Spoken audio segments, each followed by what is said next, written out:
Greetings. I'm James G. Kahn, and this is Cost Analysis and Value-Based Care. We'll be talking about costing. Before we move on to costs, I want to review a few basic concepts in health economics because they offer a conceptual framework within which we do costing. If you're familiar with these, you can skip to slide 9. Scarcity is the most important concept in economics, in my view. Simply stated, resources are limited. Whether we have relatively more resources, as in the U.S., or relatively few, as in low-income countries, ultimately resources are limited. That's it. Just that point. Simple idea with powerful implications. The most powerful implication of scarcity is opportunity costs. This refers to the simple truth that use of resources for one purpose precludes their use for another. This statement may seem trivial because it devolves to the truism that money spent here can't be spent there. But the opportunity cost idea focuses the mind wonderfully, and therein lies its power. It counteracts the tendency to unthinkingly continue this year what worked last year, or for that matter, what didn't work very well last year. Thinking about opportunity cost thus stimulates creativity about the best use of resources given current needs and alternatives. The problem of resource allocation then becomes, where can the greatest benefit be obtained for a given expenditure? Cost-effectiveness analysis provides a conceptual framework and methods to assist with that determination. It is the toolbox to assess resource allocation. Efficiency has two major types. Allocative efficiency concerns the division of funds among different interventions, such as HIV prevention versus treatment. This often involves complex choices, even if the health gains achievable in one area are greater than those in another, because costs also differ. Technical efficiency is about how we implement an intervention we've decided on. For example, what's the best program design to deliver antiretroviral therapy? Some programs are optimally efficient and some deviate from the optimal. Moving toward optimal is an unequivocal and widely accepted goal. Both types of efficiency require good cost data to properly assess. However, technical efficiency is only about costs, whereas allocative efficiency also considers health impact. Different stakeholders have different experiences of costs. The societal perspective is most inclusive and recommended for most policy analyses. All costs are considered, regardless of who incurs them. However, considering the perspective of specific stakeholders is very useful in practical terms to help understand and address stakeholder concerns. For example, will a payer lose money even though society may get net savings? Should we align financial incentives? If so, how would we accomplish that? Okay, we've reached the end of our brief conceptual tour. It's time to get down to brass tacks. How do we assess costs? This is what a program costing looks like. It comes from a small rural HIV clinic set up by a UCSF colleague. We collaborated on the costing. As you can see, this summary divides costs into 4 categories. These include personnel, antiretroviral medications, which are the dominant supply used by the program, lab tests, the main service used by the program, and a residual category of less expensive items including administration, general supplies, and vehicles. We adapted the standard input categories, which I'll talk about later, to conform to how clinicians think about the major components of ART. The columns show units used, the cost per unit, the resulting monthly costs for the entire activity, and the annual cost per patient for each line item. For example, the full-time doctor costs $1,083 per month and $52 per patient year. We found that once the clinic reaches fully operational capacity, it delivered ART at $550 per patient per year. We also found, but not shown here, that the cost could drop by about a third with less expensive medications, lower wage scales, and a modest increase in patient load. Let's examine costing principles. I propose that you can do very solid costing if you adhere to these 3 principles. These are not accounting principles about which you'll hear more in upcoming sessions. These are fundamental guiding ideas of costing. Number 1, most important, your goal is to quantify the resources required for program operation and the associated costs. This means developing an inventory of resources and assigning appropriate costs. This task is different than simply accepting a program's budget or expenditure report. That report may include costs that aren't required for routine program operations, such as special evaluation needs of a funder. Also, even if the costs are accurate, you've learned nothing about how the program operates, specifically what kinds of inputs must be available. Second, you should be systematic and thoughtfully thorough. By systematic, I mean that the search for resources should consider all the usual input categories, such as personnel and equipment, and the range of activities, such as marketing and service delivery. By being thoughtfully thorough, I mean that all significant resources should be included, quantified, and costed, but that truly minor costs, such as routine stationery supplies and simple services, can be safely ignored if data collection is too onerous. Of course, this is a judgment call. My team has had good luck using a graph that orders resources from most to least expensive, so that we can empirically identify a cutoff line for resources considered minor. Finally, adopt the appropriate perspective. I've already spoken about societal versus stakeholder. Most economists looking at public policies and programs want a societal perspective, often supplemented by understanding stakeholder perspectives. The difference between financial and economic is related. Financial costs are those appearing in the program expenditures. Economic costs include the value of all resources, regardless of who pays. The difference is resources contributed by other entities, for example, the local hospital, clinical staff, or volunteers, or subsidized, such as an international agency paying part of a commodity cost. In order to estimate societal costs, we need to use economic costing. The contributed items are assigned costs based on what the supplier pays or vendor price quotes. Now to some nitty-gritty practical details. In this slide, you can see the program costing categories most often used. Costs are almost always classified by type of input or resource. The list is fairly standard, with some synonyms provided. Costs are often also classified by activity, which varies by program. A common organizing principle is temporal. Start with the first activities and then move to the later ones. I don't have more to say on these lists, but if you want to peruse them, put the PowerPoint on hold. This portion of a table from our study of billing and insurance-related administrative costs in a large California group practice is a useful example of activity-based reporting. We wanted to fully understand the work that goes into BIR and also to convince reviewers and readers of the validity of our estimates. So we did thorough observations and interviews about specific tasks, such as collecting patient billing information and service authorization. We quantified time and cost for each activity. We also noted if the activity was only for billing and insurance or had other potential benefits. Overall, we estimated that 10 to 12% of practice revenue goes to BIR.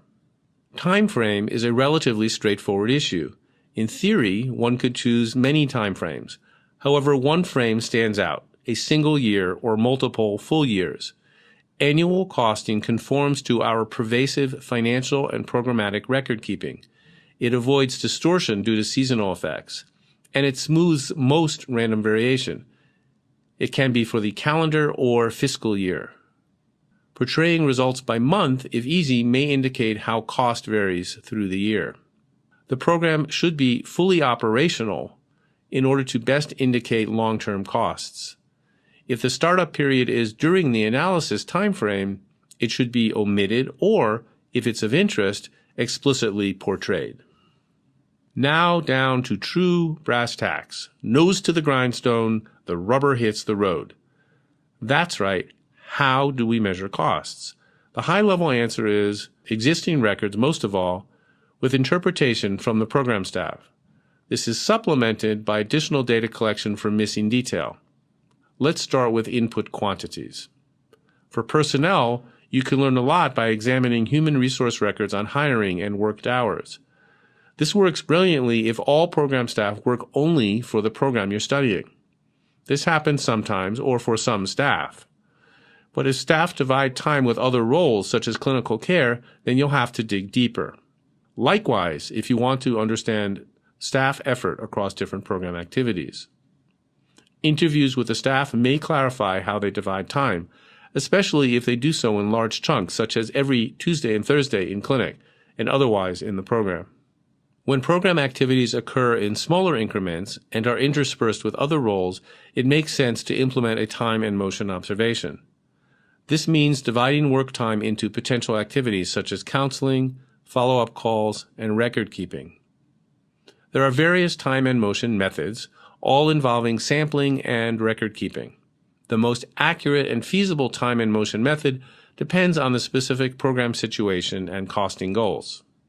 Supplies are generally easy to quantify. There is one common challenge. Supplies are often obtained in bulk and sporadically. Thus, there is a lumpiness problem that could result in no supplies cost in the costed time period, or exaggerated supplies costs.